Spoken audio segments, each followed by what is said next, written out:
हर रोज एक नई कहानी देखने के लिए चैनल को सब्सक्राइब करें और बेल आइकन दबाना ना भूलें।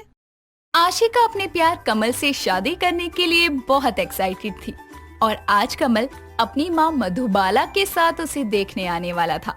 कुछ ही देर में कमल मधुबाला के साथ आता है तो आशिका की माँ सुमन कमल के साथ आई एक सुंदर सी औरत को देखकर कहती है, अरे कमल बेटा, तुम्हारी माँ नहीं आई। तुमने तो कहा था कि वो भी आएंगी तुम्हारे साथ। अरे होने वाली सासू माँ, ये मेरे साथ जो आई है यही है मेरी माँ मधुबाला। क्या ये है समधन जी? अरे इनको देखकर तो कोई कह ही नहीं सकता कि इतने बड़े लड़के की माँ है। वो क्या है ना समधन जी, मुझे खुद को मेंटेन रखने में बहुत अच्छा लगता है, इसलिए मैं इतनी यंग और फिट हूँ। चलिए ये तो बहुत अच्छी बात है। अब आइए मैं आशिका को बुलाती हूँ। सुमन कमल और मधुबाला का स्वागत करने के बाद आशिका को बुलाती है। आशिका हाथों में चाय नाश्ते की ट्रे लिए बाहर आती है और अपनी सास के आगे रखते हुए कहती है, माँ जी आप तो बहुत अच्छी लग रही हैं। शुक्रिया बहू, वैसे तुम भी कुछ कम नहीं हो। आओ बैठो मेरे पास। आशिका मधुबाला के पास बैठकर बातें करने लगती है। कुछ देर सभी बातें करते हैं। इतने में दरवाजे से एक आदमी झांकता हुआ घर के अंदर ही आ गिरता है। उसको एकदम से गेट के अंदर गिरते देखकर सभी हैरान होते हैं। तभी मधुबाला कहती है, अरे चड्डा जी, आप यहाँ कैसे? चड्डा जी, आप इनको जानती हैं समधन जी, और ये हमारे यहाँ क्या कर रहे हैं? वो मैं यहाँ। बोलो चड्डा अंकल, यहाँ क्यों आए? ये मेरा होने वाला ससुराल है। वो क्या है ना कमल बेटा, तुम्हारे पिताजी मेरे बहुत अच्छे दोस्त थे। उन्होंने बोला था कि उनके जाने के बाद मैं तुम्हारा और मधु जी का ख्याल रखूं, और आज तुम अपनी शादी की बात करने आए हो तो मैं एक बाप की कमी पूरी करने आ गया। अरे चड्डा जी, आप कितना सोचते हैं मेरे बारे में, I mean हमारे बारे में। आइए आइए। चड्डा आकर सोफे पर बैठ जाता है, लेकिन ये नजारा देखकर सुमन धीरे से आशिका को अपने पास लाकर उसके कान में बोलती है, अरे आशिका देख तो, तेरी सास का यार इसके पीछे यहाँ तक आ गया। देख रही है जलवे अपने सास के। क्या माँ आप भी? अरे क्या पता वो सच में कमल और माँ जी की फिक्र करते हो। आप ये सब छोड़ो, शादी की बात आगे बढ़ाओ। सुमन मधुबाला और कमल के साथ बातें करके शादी की तारीख पक्की कर देती है। 2 हफ्तों बाद आशिका और कमल की धूमधाम से शादी होती है। आशिका अपने ससुराल में कदम रखती है, जहां वो देखती है कि उसके स्वागत के लिए उसकी सास के पीछे 4 आदमी खड़े हैं। ये देखकर वो अपनी सास से बोलती है, माँ जी ये आपके पीछे किसी पार्टी के सदस्य खड़े हैं क्या?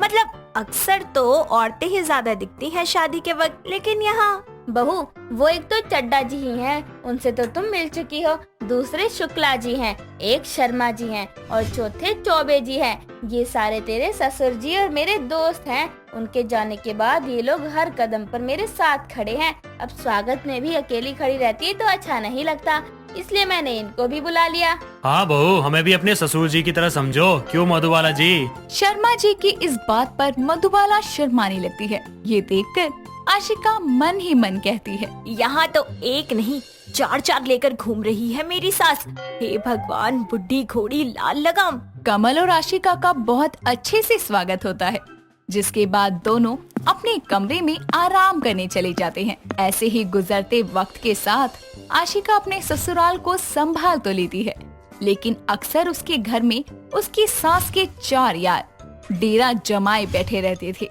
जिनसे वो बहुत परेशान थी। ऐसे ही एक शाम मधुबाला आशिका को चाय बनाने के लिए हॉल में बैठी बोलती है, बहू मेरे लिए 1 कप चाय बनाना, थोड़ा सर दर्द हो रहा है। इतने में दरवाजे से चड्डा, शर्मा, चौबे और शुक्ला जी आते हैं और उनमें से चड्डा जी बोलते हैं, बहू 1 कप नहीं 5 कप बना लियो, हम भी हैं यहाँ। अरे आप चारों आओ आओ। चारों आकर सोफे पर बैठकर मधुबाला से बातें कर रहे होते हैं और रसोई में इनके ऑर्डर सुन रही आशिका खुद से कहती है, ये माँ जी के 4 यारों का खुद का कोई घर बार है या नहीं? जब देखो मुंह उठाकर आ जाते हैं। इतना बोलकर आशिका गुस्से में सबके लिए चाय बनाती है। वो बाहर बैठे अपनी सास के 4 यारों के लिए चाय लेकर जाती है तो देखती है कि शुक्ला जी मधुबाला का सर दबा रहे हैं। ये देखकर आशिका कहती है, माँ जी आपको सिर दर्द हो रहा है तो मुझसे कहती ना, मैं दबा देती। आप ऐसे कैसे शुक्ला अंकल से अपना सिर दबवा सकती हैं? इसमें क्या परेशानी है आशिका बहू? एक दोस्त दूसरे दोस्त का सर नहीं दबा सकता क्या? हाँ बहू, शुक्ला जी सही कह रहे हैं। अरे मेरे लिए कोई पराये नहीं है ये, जिनसे मैं शर्म करूं। आशिका चाय की ट्रे टेबल पर रखकर वापस रसोई की तरफ जाते हुए मन में बोलती है, हाँ माँ जी, शर्म तो आपने बेच खाई है। इस उम्र में आपने 4 यार बना रखे हैं जिनसे आप सेवा करवाती हैं। बताओ किसी ने देख लिया तो क्या सोचेगा? आशिका को अपनी सास के 4 यारों का घर में आना बिल्कुल पसंद नहीं था, जिसके लिए उस शाम वो अपने पति कमल को कहती है, कमल तुमने बोला था तुम्हारी माँ ओपन माइंडेड है, लेकिन ये तो कुछ ज्यादा ही हो गया। अरे हमेशा उन चारों के साथ घूमती है, घर में भी चारों एक साथ ही रहते हैं। अरे तो क्या हुआ, माँ के दोस्त है, माँ उनके साथ घूम फिर नहीं सकती क्या? दोस्त है या यार? क्या बोला तुमने? यार, अपनी जुबान को थोड़ा लगाम दो। मेरी माँ है वो। तुमसे प्यार इसलिए किया था मैंने कि तुम दुनिया से थोड़ी हटके सोच रखती हो। अगर तुम भी उनकी तरह ऐसे ही सोचोगी तो मुझे तुमसे प्यार करने पर रिग्रेट होगा। इतना बोलकर कमल कमरे से बाहर चला जाता है। अगले दिन शाम के वक्त आशिका मार्केट से सब्जियां लेकर आ रही होती है। तभी मोहल्ले की 2 औरतें आपस में बातें करते हुए कहती हैं, अरे शांति बहन, तुमको पता ही है मोहल्ले का माहौल कितना बेकार है। अरे वो मधुबाला जी इस उम्र में अपने 4 यार को अपने पीछे घुमाए फिरती रहती है। मुझे तो डर है उनकी देखा देखी उनकी बहू भी यही ना करे। मैं तो अपने इनको और अपने बेटे को भी बाहर नहीं निकलने देती। क्या पता कल इनको भी अपने झांसे में फंसा ले। अपनी सास और अपने लिए ऐसी कड़वी बातें सुनकर आशिका की आंखों में शर्म से आंसू आ जाते हैं और जैसे ही वो घर आती है तो देखती है कि घर में मधुबाला उन चारों के साथ पकड़म पकड़ाई खेल रही है, जिसमें चड्डा जी मधुबाला को पकड़ते हुए गोद में उठा लेते हैं। आशिका का ये देखकर गुस्सा 7वें आसमान पर चढ़ जाता है और वो चिल्लाते हुए कहती है, ये क्या हो रहा है माँ जी? अरे आज तो आपने शर्म की सारी हदें पार कर दी। देखिए मोहल्ले वाले भी कैसे आपकी खिल्ली उड़ा रहे हैं। अरे शर्म कीजिए, इतना बड़ा बेटा है आपका, उसकी बहू भी है इस घर में। ऐसे में आपको अपने 4 यारों के साथ ऐसे अकेले उछल कूद करते अच्छा लगता है क्या? बहू ये तो क्या कह रही है? अरे तू हमें गलत समझ रही है। कुछ गलत नहीं समझ रही। अरे जब से आई हूँ इन 4 यारों ने घर में डेरा जमा रखा है, सुबह शाम आते जाते हैं। अरे अगर इतने ही खुले हुए हैं आप लोग तो शाम को घर क्यों जाते हो? यहीं रह लिया करो ना सासू माँ के कमरे में। आशिका की सारी बातें पीछे खड़ा कमल सुन रहा होता है। वो आगे आकर आशिका को एक थप्पड़ मारते हुए बोलता है, बोल ली तुम, अब मेरी सुनो। ये चारों माँ और पिताजी के बचपन के दोस्त हैं और जैसे तुम अपने कॉलेज टाइम में, स्कूल टाइम में अपने दोस्तों के साथ मौज मस्ती करती थी, इन्होंने भी की है। अब उम्र बढ़ गई तो क्या, इनकी यादें, इनका रिश्ता तो हमेशा यंग रहेगा। अगर तुम अपनी दोस्तों के साथ मस्ती कर सकती हो किसी भी उम्र में तो ये क्यों नहीं? कमल वो अरे एक तरफ तुम्हारी जैसी लड़कियां कहती हैं कि इंसान को उम्र नहीं देखनी चाहिए, अपने दोस्तों के साथ कभी मस्ती नहीं करनी छोड़नी चाहिए, लेकिन वही अगर बड़े उम्र के लोगों में तुम दोस्ती देखोगी तो वो तुम्हारे लिए शर्म की बात है। क्यों? उनके जज्बात, उनकी भावनाएं नहीं होती? वो अपनी दोस्ती मरते दम तक नहीं निभा सकते। बहू तेरे ससुर की मौत के बाद मैं सदमे में चली गई थी। इन चारों ने कमल को संभाला और मुझे डिप्रेशन से बाहर लाए। इन लोगों ने मेरा वहाँ साथ दिया जहाँ कोई नहीं था मेरे साथ, इसलिए ये सारे मेरे लिए बहुत खास हैं। और अगर दुनिया इन्हें मेरा यार बोलती है तो कोई नहीं, मुझे मेरे इन यारों से सच में बहुत प्यार है और मैं इन्हें किसी के कहने से भी नहीं छोड़ूंगी। आशिका को ये सब सुनकर अपनी सोच पर शर्मिंदगी महसूस होती है, जिसके बाद वो अपनी सास और बाकी 4 अंकल से भी माफी मांगती है। मधुबाला तो उसको माफ कर देती है, लेकिन कमल का गुस्सा उतरने में थोड़ा समय लगता है।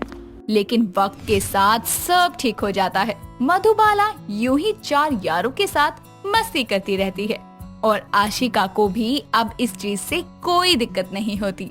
रितिका अपने कमरे की सफाई कर रही होती है कि तभी उसका फोन बजता है और वो देखती है कि कॉल उसकी माँ रेवती का है, जिसके बाद वो बोलती है, मम्मी कितने दिनों बाद फोन किया है आपने? आपको तो ना मेरी याद ही नहीं आती।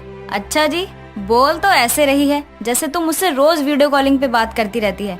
और बता कैसी है तू? हाँ मम्मी सब ठीक है। अरे सुन रितिका, वो तेरी बुआ की जिठानी के भाई के लड़के का लड़का है ना प्रीतम, अरे वही तेरे दूर का भाई, उसकी नौकरी यहीं दिल्ली में लगी है, 1 हफ्ते बाद यहाँ आ रहा है। अरे वही प्रीतम भैया ना, जिनके साथ मिलकर मैं आपको बहुत परेशान करती थी। पर बेटा उसके पास रहने के लिए कोई जगह ही नहीं है, तो मैंने सोचा महीने 2 महीने तू अपने पास ही उसे रख ले, इससे दामाद जी को तो कोई दिक्कत नहीं होगी ना।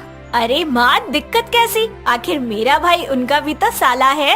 इतना बोलकर वो कॉल कट कर देती है और शाम को जब उसका पति किशन ऑफिस से घर आता है तो वो उसे अपने भाई के आने की बात बताती है।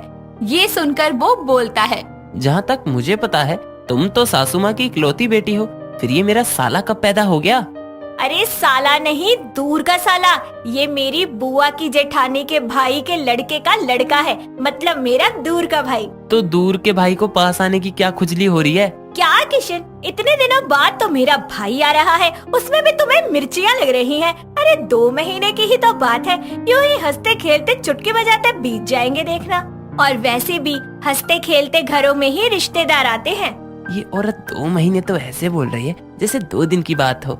हाँ, और उन्हीं हंसते खेलते घर वालों की ऐसी की तैसी भी कर देते हैं। चलो अब तुमने कह ही दिया है तो आने दो। इतना बोलकर वो अपने कमरे में चला जाता है। ऐसे ही वक्त गुजरता है और एक दिन रितिका किशन को कॉल करके बोलती है, सुनो, शाम को ऑफिस से जल्दी निकल कर ना प्रीतम भैया को लेते आना एयरपोर्ट से, भूलना मत। यस बॉस, मैं टाइम पर पहुंच जाऊंगा, पर अब काम भी करने दो। इतना बोलकर रितिका कॉल कट कर देती है और काम के चक्कर में किशन एयरपोर्ट जाना भूल जाता है।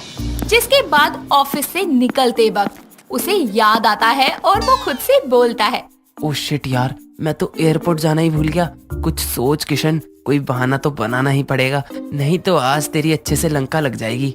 कुछ देर बाद जब वो घर पहुंचता है तो देखता है कि रितिका हाथ में बेलन लिए खड़ी है। ये देखकर वो डर कर बोलता है, वो मैं तो टाइम से एयरपोर्ट पहुंच गया था, पर वो क्या नाम कहा था तुमने, मुझे याद क्यों नहीं आ रहा? अरे वही मेरा दूर का साला, मुझे कहीं दिखा ही नहीं, इसीलिए। तभी पीछे से एक लड़के की आवाज आती है, ऐसा था क्या? मुझे तो आप कहीं दिखे ही नहीं। कहीं आप एयरपोर्ट की जगह रेलवे स्टेशन तो नहीं पहुंच गए थे? एक काम आप ढंग से नहीं कर सकते, आपकी वजह से मेरे भाई को इतनी दूर से टैक्सी करके आना पड़ा। कोई बात नहीं जीजी, पहली बार है, अब से नहीं करेंगे। क्यों जीजू, अब आप आ ही गए हो तो टैक्सी वाले को 3000 दे देना किराए के। 3000? पर एयरपोर्ट तो मुश्किल से 1 घंटा दूर है साले साहब। इतना क्यों चौंक रहे हैं जीजू? वो तो जीजी ने कहा है कि तेरे जीजा जी दे देंगे। हाँ हाँ, तुम्हारा जीजा तो मोहल्ले का अंबानी हो रहा है ना, जो 3000 टैक्सी का किराया भरने के लिए बैठा है। हाँ तुम चिंता मत करो, मैं देता हूँ ना किराया। इतना बोलकर वो बाहर चला जाता है। ऐसे ही कुछ दिन गुजर जाते हैं और एक दिन तीनों बैठकर नाश्ता कर रहे होते हैं कि तभी खाने को देखकर किशन बोलता है, रितिका, आज तुमने किस गम में खाना बनाया है, जो टिंडे की सब्जी, मसूर की दाल, घुइयां की चटनी और सूखी रोटी बना के रख दी? तो भला इस खाने में क्या बुराई है? कितनी पौष्टिक चीजें हैं ये सारी, और ये सारा खाना प्रीतम भैया के पसंद का भी तो है। आजकल के लड़कों के खाने के टेस्ट को क्या हो गया है, जो ये टिंडे घुइयां खा रहा है? इसके चक्कर में मुझे भी यही ठूसने पड़ेंगे। और कुछ है क्या? नहीं नहीं, रहने दो, आज बाहर ही खा लूंगा। इतना कुछ तो रखा है टेबल पर, और क्या चाहिए? और जीजी ने इतने प्यार से बनाया है ये सब, और आप कह रहे हो बाहर खा लोगे? ऐसा ही है तो ऑर्डर कर दो, आपके साथ साथ हम भी खा लेंगे। क्यों जीजी? जी हाँ, जब प्रीतम इतना कह ही रहा है तो कर दीजिए ना। और वैसे भी जब से बेचारा यहाँ आया है कुछ बोलता ही नहीं है, जो बनाते हैं वही खा लेता है चुपचाप। जब कुछ खाता ही नहीं तो ये घुइयां टिंडे किस आदि मानव के लिए बनाए थे? ठीक है, आज साले साहब के लिए ये भी कर ही देते हैं। इतना कहकर वो खाना ऑर्डर कर देता है। ऐसे ही एक दिन प्रीतम किशन के पास जाकर बोलता है, जीजू, आपके पास वो 3 पीस सूट है, वो एक दिन के लिए उधार मिलेगा क्या? तुम्हें किसने बताया सूट के बारे में? जीजी ने। देखो, अब कोई बहाना मत बना देना, मुझे जरूरत है उसकी, शाम को वापस करता हूँ ना मैं आपको। जिसके बाद किशन उसे अपना सूट निकालकर दे देता है और बोलता है, ध्यान से साले साहब, वैसे मैं अपने कपड़े किसी के साथ शेयर नहीं करता, वो तो रितिका ने तुम्हें बता दिया तो दे रहा हूँ, प्लीज इसे खराब मत कर देना, बहुत महंगा है। डोंट वरी जीजू, मैं इसे बिल्कुल भी गंदा नहीं होने दूंगा। इतना बोलकर वो वहाँ से चला जाता है और शाम को जब वो घर वापस आता है तो किशन उसे देखकर हैरान हो जाता है, क्योंकि प्रीतम ने उसका सूट पहना तो था, लेकिन उस पर कीचड़ और नाली के काले धब्बे पड़े थे। उसे ऐसे हाल में देखकर रितिका बोलती है, तुम चुप करो जी। एक तो मेरा बेचारा भाई नाले में गिर गया, तुम्हें अपने सूट की पड़ी है। प्रीतम चल बाथरूम में, तू नहा ले, मैं तुझे साबुन और तौलिया देती हूँ। इतना कहकर रितिका और प्रीतम वहाँ से चले जाते हैं और अपने सर पर हाथ रखकर किशन खुद से बोलता है, इस साले कमीने ने तो मेरी जिंदगी झंड कर रखी है। पहले आते ही 3000 का चूना लगवाया, फिर बाहर से खाना मंगवाया और आज अपने साथ साथ मेरे इतने महंगे सूट को गंदे नाले में डुबाया। जब दूर का साला इतनी पास आकर जिंदगी की ऐसी तैसी कर रहा है, तो अगर सच में रितिका का कोई सगा भाई होता, वो तो मेरे सर पर बैठकर नाचता। ऐसे ही दिन बीतते जाते हैं और प्रीतम अपने 2 दोस्तों को लेकर घर आता है और बोलता है, जी ये मेरे दोस्त है। वो क्या है ना, इनके मकान मालिक ने इनका सामान बिना बताए ही घर से बाहर निकाल दिया और मुझसे इनकी हालत देखी नहीं गई, इसीलिए मैं इन्हें अपने साथ ले आया, बस 2 दिन के लिए। जी मैंने सही किया ना? हाँ हाँ प्रीतम, बिल्कुल सही किया तूने। अरे आजकल कौन रखता है तेरे जैसे सोच विचार, क्यों जी? मैं ना कहती थी मेरा भाई लाखों में एक है। हाँ, और इस लाखों में एक को मेरे ही पल्ले पड़ना था। पहले ये दूर का साला क्या कम था जो अब इसके छपरी दोस्त भी मुफ्त की रोटियां तोड़ने आ गए। हे भगवान, जल्दी से इस साले नाम की बला को यहाँ से खिसका दो ताकि मैं चैन से जी सकूं। ओए प्रीतम, तेरे जीजू की शक्ल देखकर तो लग रहा है जैसे हमारे आने से उनकी छाती पर सांप लौट रहा हो। अरे तुम्हें पता नहीं है मेरे जीजू का दिल कितना बड़ा है, वो तुम्हारी खातिरदारी में कोई कमी नहीं आने देंगे। इतना बोलकर वो लोग खाने के टेबल पर बैठ जाते हैं और कुछ ही टाइम में सारा खाना चट कर जाते हैं, जिसके बाद में किशन बोलता है, प्रीतम ये तेरे दोस्त हैं या पिछले जन्म के राक्षस? मैंने तो अभी खाने को ठीक से देखा भी नहीं और ये डकार भी गए। हाँ तो खाना देखने की नहीं खाने की चीज होती है, तो खाएंगे ही ना। ऐसे ही समय गुजरता है और प्रीतम के जाने का दिन आ जाता है। जाते वक्त रितिका बोलती है, अरे इतनी भी क्या जल्दी है जाने की, 2-4 महीने तो रुक जा भाई। अरे ओ मूर्ख औरत, जाती भला को क्यों रोक रही है? अरे तुम भी ना कुछ भी कहती हो। अब भला कब तक अपनी बहन के घर में रहेगा? उसकी भी तो कोई सेल्फ रिस्पेक्ट है ना। हाँ जीजू सही कह रहे हैं, कब तक मैं आप लोगों पर बोझ बनकर रहूंगा, चलता हूँ अब। इतना बोलकर वो सामान लेकर दरवाजे से बाहर चला जाता है। प्रीतम के जाते ही किशन चैन की सांस लेता है और सोफे पर पसर जाता है कि तभी थोड़ी ही देर में डोरबेल बजती है और दरवाजे पर प्रीतम खड़ा होता है और बोलता है, वो क्या है ना जीजू, जीजी के प्यार ने मुझे एयरपोर्ट तक जाने ही नहीं दिया और फिर मैसेज आया कि मेरी फ्लाइट भी किसी कारण डिले हो गई है, तो मैं वापस आ गया। ये सुनकर तो जैसे किशन के होश उड़ जाते हैं और वो सर पकड़कर बोलता है, भगवान थोड़ी देर की खुशी लेकर छीन भी ली, आखिर ये दूर का साला पास ही क्यों आया था। दोस्तों अगर आपको ये कहानी पसंद आई तो इसे लाइक करें, शेयर करें और कमेंट करके बताएं कि कहानी में आपको सबसे अच्छा क्या लगा।